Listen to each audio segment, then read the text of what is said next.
Bueno, ahora en este pequeño video vamos a eh, poner en 10 puntos o conceptos clave eh, sobre los temas que hemos visto relacionados a control motor.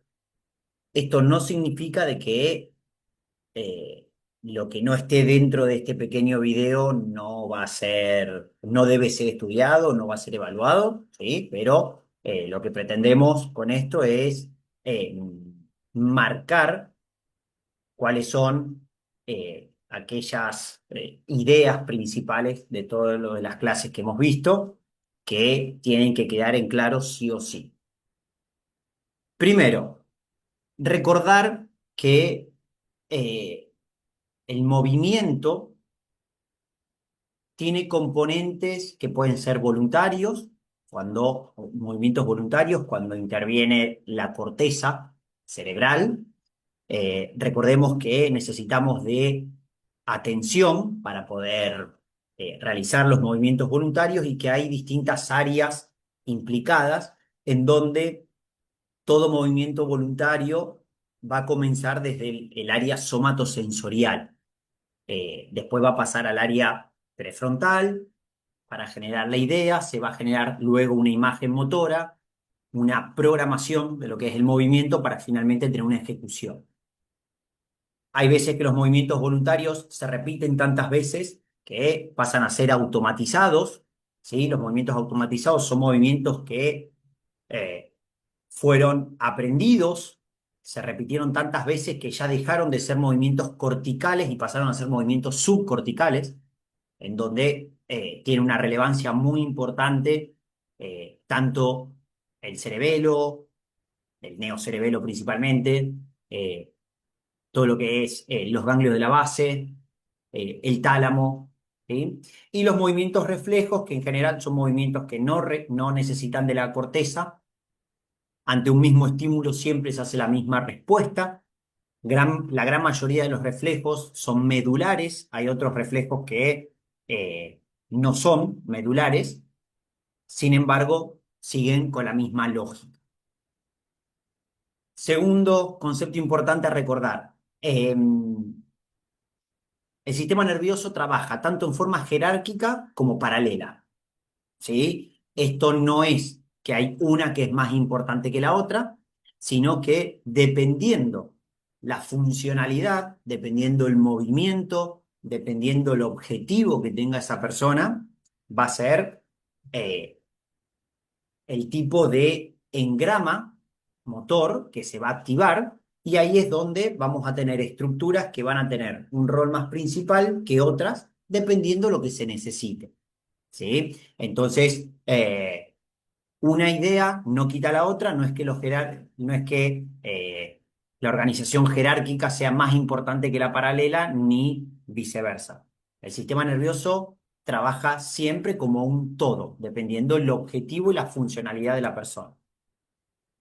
El sistema somatosensorial, tanto en forma exteroceptiva, a través de los receptores de la piel, ¿sí? Como propioceptivamente, recordemos, tanto consciente o inconscientemente, son claves para el inicio del movimiento, sobre todo los movimientos voluntarios, así como también para su retroalimentación. Recordemos que todo movimiento va a tener siempre un feedback constante que le va a ir avisando tanto a la corteza como a estructuras subcorticales, como el cerebelo, acerca de que si lo que yo estoy haciendo es compatible con lo que había pensado, ¿sí? Con mi idea motora.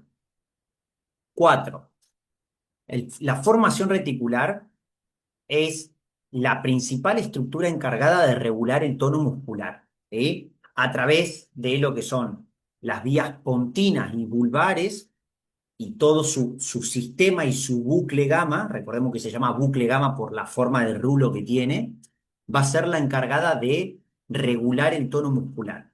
¿Por qué? Porque al contraer los extremos de las fibras intrafusales, el uso neuromuscular sensaba ese estiramiento y a través del reflejo miotático generaba una activación de ese músculo, ¿sí? Entonces eso determinaba el grado de tensión de la estructura muscular. como la formación reticular no es parte de lo que son las vías directas, o sea, no es algo que uno lo puede regular en forma consciente, ¿sí? Tiene que quedar en claro que el tono muscular es una propiedad que tiene nuestro sistema nervioso que va a ser regulado, podríamos decir, en forma no cortical o en forma inconsciente. 5. El sistema sensorial, ¿sí? Propioceptivo puede ser consciente o inconsciente dependiendo de qué tipo de receptor sea el que está implicado, que puede llegar a ser si es el uso neuromuscular o el órgano tendinoso de Golgi, como van a terminar o van a ascender a través de las espinocerebeloso, van a terminar en cerebelo, formando la vía propioceptiva inconsciente, mientras que los demás receptores, ya sean articulares, ligamentarios, periarticulares, ¿sí? Receptores de la piel, todos aquellos que asciendan a través de la vía dorsal, ¿sí? Dorsolemniscal o anterolateral, van a atravesar el tálamo y van a llegar a corteza. Y eso van a formar la sensibilidad propioceptiva consciente. Sexto punto a recordar. El control postural, lo que es la bipedestación de la persona y poder mantenernos bípedos, va a depender de tres sistemas principalmente: el sistema visual, el sistema vestibular y el sistema somatosensorial. Que estos tres sistemas van a estar enviando información constantemente al sistema nervioso y ahí se tiene que generar una correcta integración de esa información. De esa forma el sistema nervioso va a generar los ajustes que sean necesarios para poder mantener una correcta alineación.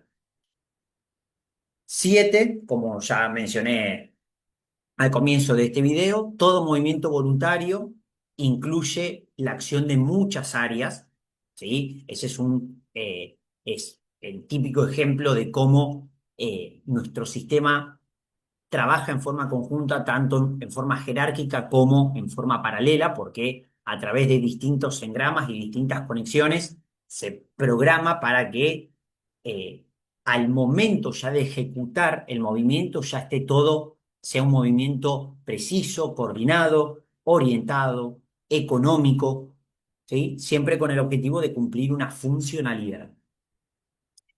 8, el movimiento reflejo no requiere control cortical, ¿sí? Recordemos que, por ejemplo, en los reflejos medulares, el, al activarse, vamos a recordarnos el uso neuromuscular, a través de fibras sensitivas, 1A y 2, dependiendo cuál sea el tipo de estímulo, va a generar una respuesta refleja metamérica, ¿sí? O sea, los receptores que se encuentran, por ejemplo, en L4 van a generar una respuesta a ese nivel medular y a su vez van a enviar una colateral que va a ir hacia el sistema nervioso mediante las espinocerebelosas, ¿sí?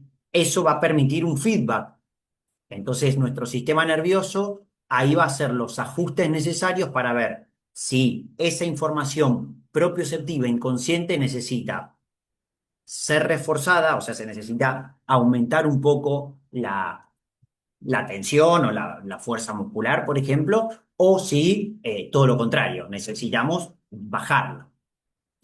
9, el cerebelo es una estructura clave para todo lo que es la coordinación del movimiento, constantemente está recibiendo información de muchas estructuras y se comunica constantemente con la corteza motora, principalmente el área premotora y el área suplementaria.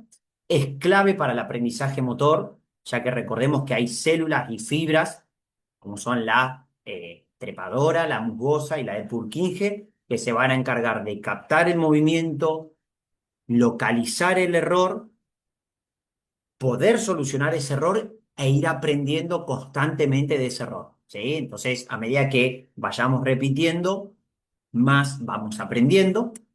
Y por último, los ganglios de la base actúan en la preprogramación de movimiento. Los ganglios de la base no actúan mientras se están ejecutando, sino que su rol principal es antes de la ejecución y van a influir principalmente en la velocidad del movimiento, en la cantidad, cuánto se mueve esa persona y en el tono postural. Entonces, dependiendo qué tipo de alteraciones tengan las personas con ciertas patologías que se alteren los circuitos de los ganglios de la base, puede ser de que tengan una velocidad más disminuida, menos movimiento y menos tono postural, como sucede en la enfermedad de Parkinson, o lo contrario, que tengan más velocidad, o sea, una velocidad que no pueden controlar, mucho movimiento y mucho tono postural, que sucede en otra enfermedad, por ejemplo, como la corea de Huntington. ¿Sí? Con estos 10 puntos damos por finalizado esta especie de resumen. Espero que les sea muy productivo. Recuerden que toda esta información se encuentra en el apunte de cátedra. Eh, Hay bibliografía anexa también, como para quien quiera ampliar sobre este tema. Y nos estaremos viendo en la clase presencial, por supuesto, para sacar dudas y poder trabajar sobre lo aprendido.